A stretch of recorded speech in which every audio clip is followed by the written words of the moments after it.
Coming up on Mountain News this morning, police are investigating a string of ATV thefts in Letcher County, with two happening just hours apart.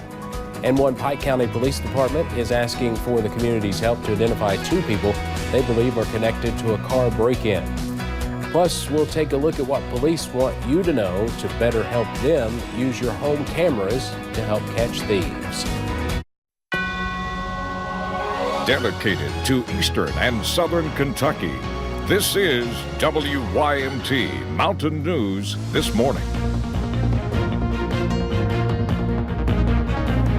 Good morning, I'm Steve Hensley. Will Puckett is on holiday time and will be in Charlotte soon for the Belk Bowl. Madison Pergram is out sick today, so here I am. Let's check in with Brandon Robinson for a look at your forecast this morning. Brandon. Listen, I've always claimed that I like the best on my show, so I had to bring you over. I had to call up the A-team this morning to come over and fill in. We appreciate you being here, Steve, and getting up early with us. I'm sure the viewers appreciate it too. We're looking at the forecast this morning, and it is a little bit on the soggy side in some spots, at least showing that on Doppler radar. We're looking at some heavier concentrations of light showers there in parts of Clay County right now, going back over into parts of Pike County. So again, watch out for a few showers as you head on your morning drive this morning. If you're off, if you're going to work, if you're off work, you probably won't have to worry about it. Outside WYMT this morning, fairly quiet here. Not a whole lot of traffic yet on Highway 15 out in front of the station. We're looking at temperatures all over the place this morning, anywhere from 40 to 57. That's the range. 52 there in London,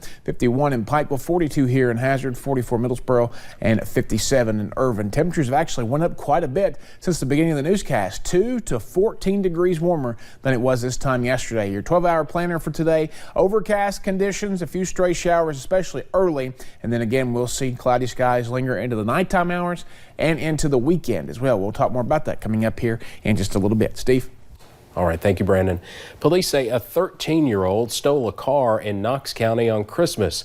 The Barberville Police Department went on a police chase that ended near the White Oak subdivision after getting a call about someone driving recklessly. Officers say the teen even went through the yards of some people living along that road. The chase ended when the teen wrecked the car, where it then caught on fire. He refused to come out of the vehicle for us, had to be removed, and still refused to show his hands or follow commands. I don't really know why he stole the car. But no, it's not very often a 13-year-old would do something that way. The teen was taken to the Breathitt County Juvenile Detention Center. Police in Knox County were led on another chase early Christmas morning. Officers say that chase started when one driver was not wearing a seatbelt. When police tried to pull the car over, they sped up and began throwing things out of the car. The chase ended in the KJ area of Knox County when the car was abandoned at a house on Jonestown Road and the driver ran. No charges are filed right now, but police say there will be after they finish their investigation. One man is in jail accused of leading police on a chase on Christmas Day in Whitley County. Deputies tried to pull over Vincent Caldwell for multiple traffic violations. He refused to stop, then sped off. During the pursuit, deputies say he threw baggies out of the window. He eventually stopped on I-75 before jumping a guardrail and trying to run from the scene. Deputies caught him, and he's now facing several charges, including fleeing police and wanton endangerment. The Coal Run Police Department is asking for the community's help identifying two people they believe are connected to a car break-in. WYMT's Buddy Forbes has more. Monday night was a little too silent for one man in Pike County as thieves broke into his car outside of his Coal Run home. And they actually got into the vehicle, found his wallet sitting there, and took it from the vehicle. Officers with the Coal Run Police Department say that missing wallet was then used to track down the thieves. It contained several credit cards. Those credit cards were used at several businesses here in Coal Run, as well as several businesses in Stanville, Kentucky. The victim told police he followed the fraudulent purchases using his mobile banking app.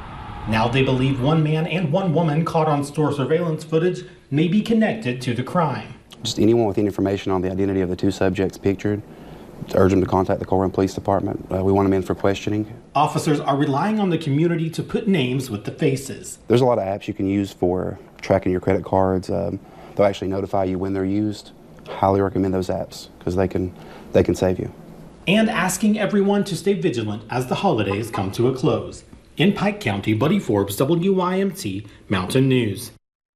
The number for the police department is 606-437-0902. Callers can remain anonymous. A string of ATV thefts in Letcher County, with two just happening hours apart. Letcher County Sheriff Mickey Stein says he sees these thefts a lot and many are hard to solve. People do not have proof of ownership, meaning they do not have titles, VIN numbers, or even pictures. He's urging people to take those necessary precautions so if this happens to them, they can be reunited with their stolen items. If you buy anything, whether it's family or not, go to a notary, go to your local clerk's office, have it transferred over so it is listed in your name.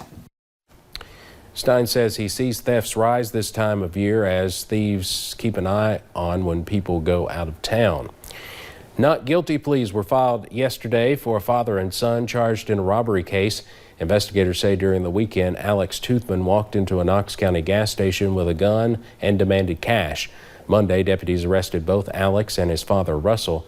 The elder Toothman faces a complicity charge. They'll be back in court next Thursday for a preliminary hearing. One man is charged with identity theft in multiple counties. State police arrested Chester Riley. Police in Graves County say they received a report of a stolen wallet this past weekend. Investigators say they caught Riley on video with the victim's wallet and personal documents, and that he tried to apply for a few credit cards. Riley is charged with identity theft, fraudulent use of a credit card, and attempted fraudulent use of a credit card. If you shop at Kroger, company officials say you should watch out for an online scam. They say a fake Facebook page called Kroger.com is claiming that the company is giving away 1 year's worth of groceries for free. The post asks that users click on a link, which you should not do. If you see any contests on social media, you should make sure the source is verified by Facebook or Twitter before entering. Police often rely on the community to find information in their investigations. Whether that's a suspect description or vehicle information, it can help close some cases. And investigators say technology is also a big help. More people installing home security cameras means police are getting a better picture of crimes as they happen. Investigative reporter Miranda Combs explains how cameras are taking neighborhood watches to a new level. If you don't have one, your neighbor probably does. Cameras on homes catch every move along your street. They're relatively cheap and high quality. We're getting more and more evidence, more and more video to review every time we get out on something that's like that. But Lexington Police Lieutenant Clay Combs says with every new piece of technology, there's good and bad. He says people will call in with video like this, wanting police to identify the car. That would be difficult. But sometimes the video is more like this, and this means they've got a good shot of catching the suspect. We now have lots more opportunity to solve some of these things, a lot better evidence to go on, getting people's pictures out and information out. And now it's gone from an incident isolated to one home to a neighborhood trying to help each other out, like a digital neighborhood watch, all through social media. Neighbors now post suspicious activity like a slow-moving car or person walking through the neighborhood, or even worse, someone checking for unlocked cars. Now you can go to, some of the home security systems have, the ability to hit a button and share a video. If you had someone come up into your driveway that was suspicious, you can share a video to everyone within a certain radius of your home. This guy walks right up to a front window. He opens the window and his hand slips and it slams shut, enough to spook him. These residents called police and the man was caught. But Combs says many times people feel like being their own detective. He says, don't do that. A lot of times there's an assumption that we have, we have that video, and a lot of times we don't. A lot of times we're seeing it the first time when we see it on social media. Combs admits back in the day before home cameras, it was not easy for police to catch porch pirates, the ones who steal packages, or burglars. Here's one clear as day caught on camera from across the street. That and break-ins. But now their clearance rate for catching these crooks is better because it takes a village and high-quality cameras. In Lexington, Miranda Combs, WYMT Mountain News. Police also say just because the holidays are over does not mean people stop stealing packages off porches. It's something to watch out for year-round. Now to Laurel County, where deputies say they arrested a man after he called police claiming to have found his nephew wrapped in a plastic bag on his porch. Investigators say this man, 64-year-old Jackie Hall, made it all up. When they arrived at his home early in the morning on Christmas Eve, they found Hall intoxicated and belligerent. After a struggle, they transported Hall to the Laurel County Correction Center, where he faces multiple charges. We have an update now on an Eastern Kentucky dog abuse case. We told you about a little dachshund in November. Kentucky State Police are investigating to learn how the dog was abused. A rescue center in Frankfort posted pictures of the pup, saying they believe he was sexually assaulted. Yesterday, we learned Homer's tail had to be amputated. From court records sent to us, we learned that Kentucky State Police are investigating, and that investigation is still ongoing. No arrests have been made. Now to a case of animal cruelty out of western Kentucky. A Paducah woman has been arrested for dragging a dog behind a car. 60-year-old Jennifer Morris was arrested Monday. Witnesses saw her car dragging the dog by its leash and called 911. When Morris finally stopped in a fast food parking lot, police say she tried to tie the dog to a sign. She was arguing with bystanders when police arrived. The dog was seriously injured. Morris is charged with cruelty to animals and disorderly conduct. In Indiana, one woman faces neglect charges after she told police she found her 5-year-old son inside a running washing machine. The incident happened back in August in Madison County in Indiana, but 30-year-old Heather Oliver was just arrested for neglect of a dependent. Police were called to the ER where the child was in and out of consciousness, bruised and partially wet. Oliver told police she has health problems and takes several medications.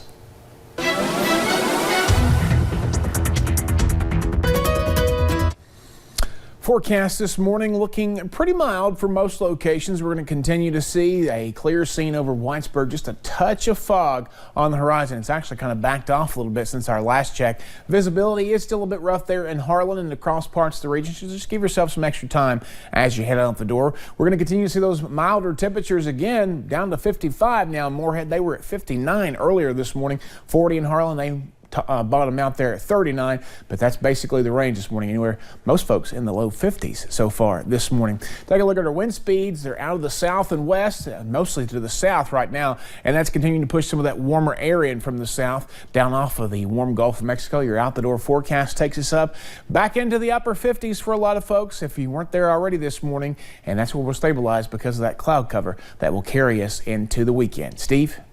Thank you, Brandon, and thank you so much for joining us on Mountain News this morning. Here's a look at what's ahead. At least 14 people have died after a plane carrying 95 passengers and 5 crew members crashed in Kazakhstan this morning. And workers with disabilities can qualify to be paid a fraction of the federal minimum wage, and it's causing a growing debate.